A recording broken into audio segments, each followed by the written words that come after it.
皆さんごきげんよう、上川薫です。今回取り上げる話題は、ロシア経済の行き詰まりについて取り上げていこうと思います。現在、ロシアはウクライナに対する侵略戦争を続行中で、2022年に始まった戦いは、いよいよ2024年も過ぎ去ろうとしています。当初、ほんの数日もあれば、ウクライナの首都キーウを陥落させ、ゼレンスキー政権は崩壊し、ウクライナ全土を掌握することも可能だろうとプーチン大統領が考えたこの戦争は、非常に激しい消耗戦に突入しており、未だ出口は見えていません。一方、激しい戦いが続くことによって、ロシア経済もまた大きな歪みを抱えています。まずは、脆弱となったロシアの通貨ルーブルについての動きから見ておきましょう。ロシアの通貨ルーブルが侵攻直後以来の安値に、アメリカの制裁要因か。ロシアの通貨ルーブルがウクライナへの軍事侵攻を開始した直後、おととし3月以来の安値となりました。アメリカの新たな金融制裁が通貨下落につながっていると見られています。外国為替市場でロシアの通貨ルーブルは急落していて、ロシア中央銀行によりますと、28日の時点で1ドル108ルーブルまで値下がりしています。これはロシアがウクライナへの軍事侵攻を開始した直後、おととし3月中旬以来の安値となります。通貨安の要因としては、アメリカ政府による新たな金融制裁があると見られています。アメリカ政府はヨーロッパ向けに輸出される天然ガスの決済で重要な役割を担っているロシアの大手金融機関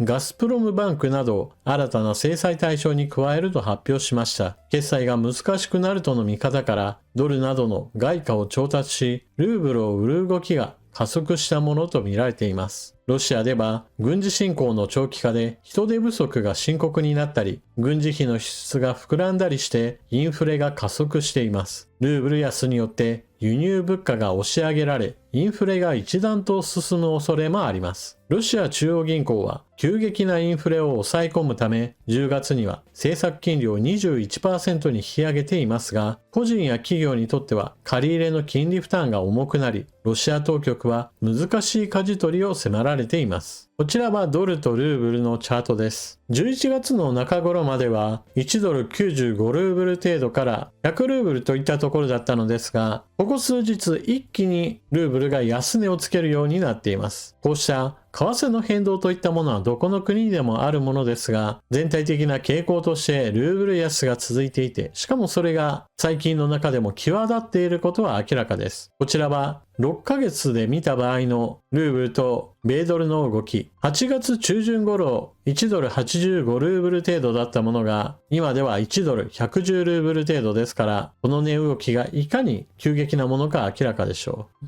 外国に物を輸出して利益を得られる国であれば、通貨安というのはそれを武器にすることができます。ロシアはこれまでエネルギー資源や鉱物資源、そして食料類などについて輸出を行うことによって外貨を稼ぐことができていました。しかし、ウクライナに侵攻したことによって少なくとも制裁の対象となったことにより販売先が限られることとなりました。そのため必ずしも通貨安イコール貿易にとって非常に有利な条件を獲得できるというわけでもないのです。しかも現在のロシアにおいては民間経済において大きな問題を抱えています。それが人手不足です。現在ロシアは国家予算の3割を投じて軍需部門やもしくは軍事予算といったものを賄っていますから、とにかく多くの人々を戦場もしくは軍需工場にかき集めているようなことを行っています。それに伴って現在ロシアではソ連崩壊以後最も低い失業率だと言われています。職にあぶれているんであれば軍に来いといったことが徹底的に通達されており、職業斡旋をするんじゃない失業者には軍へと勧誘を行えといったことが各地で行われているそうです。ですから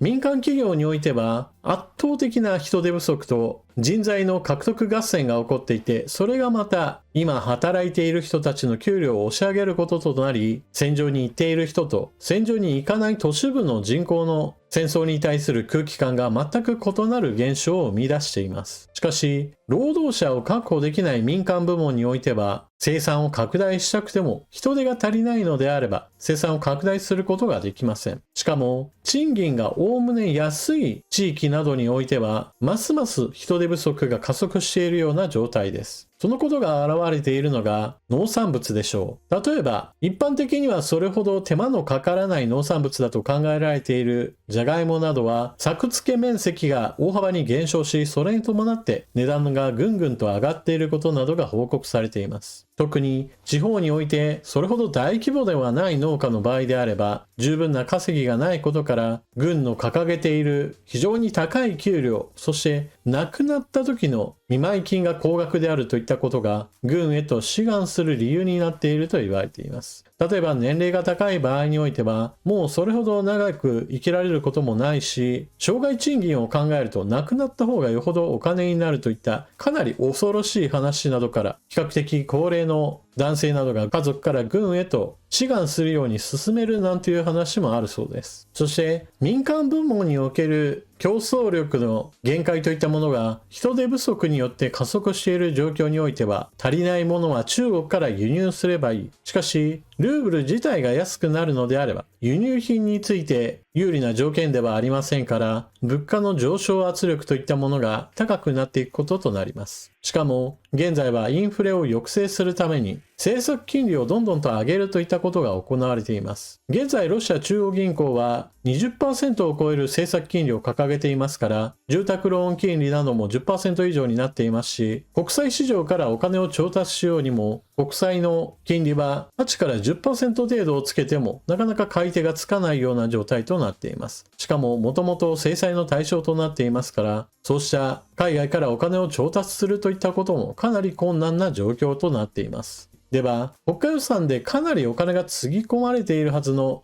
軍需メーカーがものすごく儲かっているかといえばそうではないといった話なども聞こえてきます。奇妙に思うかもしれませんが、軍需物資を生産するにも当然のようにコストがかかります。人手不足が加速することによって労働者に対する給料も高く払わなければなりません。しかし国防省の考え方としては、軍需企業に対して高い利益を与える気が全くないがために、非常に低い利益率に抑え込まれているといったことなども報告されています。非常に高い稼働率を誇る工場ではあるけれども、同時に薄利多売のような形で国防省に軍需物資を納め続けなければならないといった状況から、必ずしもロシアの軍需産業が大儲かりといったわけではないのです。一方で国家予算の3割も軍事予算に割いているその影響といったものは、社会インフラに対する維持メンテナンス費用や教育分野に対する予算の削減など、様々なところに公共サービスの質の劣化といったものへとつながっています。プーチン大統領は現在の経済環境下においても人々の生活は安心なものだとしていますが、実際国民はそのようには考えてはいないようです。戦場で毎日のように多くの人々が死傷しているといったことがあるのですが、一方において国民はうっすらとロシアに対する将来的な不安といったものを抱えていて、結婚する人の減少、そして子供の生まれる数についてもやはり減少しています。プーチン大統領は昔々の話を引っ張り出してきて、一家族5人、6人、7人、8人と子供を産むようにと求めるような大家族計画を国民に求めるようになっています。そのためにお一人様でいいですよといったような価値観を広めるようなことをすれば、それを罪に問うような法律の制定へと進んでいます。また、ロシア経済にとってここから先数年は非常に厳しい時期になるだろうと言われているのが、戦争とはまた別の話題としてトランプ大統領が誕生することにあります。トランプ大統領が掲げている政策の一つとして、シェールオイル、シェールガスを徹底的に掘りまくれという政策があります。これはアメリカ国内のエネルギー価格の減少とアメリカの富をさらに拡大するためのエネルギー政策として掲げているものです。一般的な感覚としては、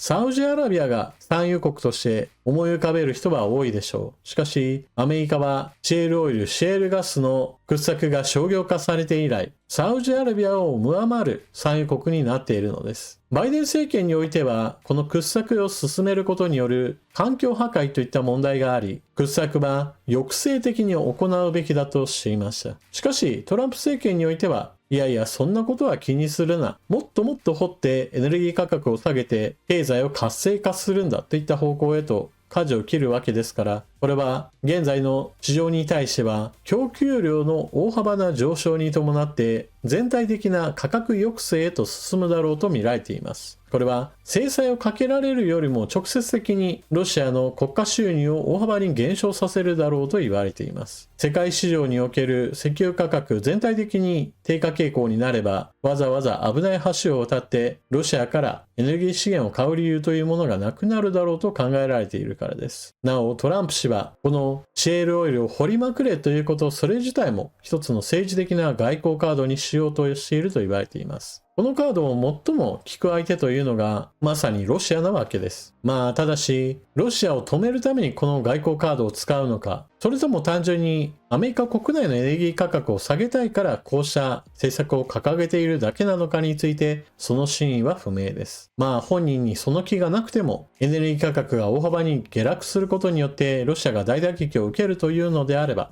これは歓迎すべきことでしょう。なお、世界市場における石油価格の減少は日本にとっても恩恵があります。日本は中東から非常に大量の石油を買っているわけですが、アメリカが輸出量を増やせば、中東原油の価格についても下落圧力がかかることとなります。エネルギー価格の下落というのは火力発電所に対する燃料価格の減少にもなりますし、物流コストの減少にもつながります。日本もいっそのことトランプ大統領と取引するのであれば、アメリカ国内におけるシェールオイルの掘削事業を進めるために日本企業からも投資を行う、そういった呼びかけを行うことによってトランプ政権と仲良くなるというのも一つの手かもしれません。というわけで今回の動画はここまで。ロシアのルーブルが非常に脆弱な状態となっています。徐々に強まってくる経済制裁は、たとえ一旦ウクライナ・ロシアとの戦いが停戦になったとしても、決して経済制裁そのものが緩むわけではありません。このような状態が長引けば、当然のようにロシアの経済は成長の余地がなく、大きな北朝鮮のような形での衰えを見せることでしょう。もちろん軍事力があるという点で危険な国であることには変わりはありませんが、アメリカ型の超大国ではないといったことは明らかでしょう。それでは動画最後までご視聴いただきありがとうございました。動画を見終わったら評価ボタンのクリックとあなたの感想、コメントをよろしくお願いします。それでは次の動画でまたお目にかかりましょう。またね。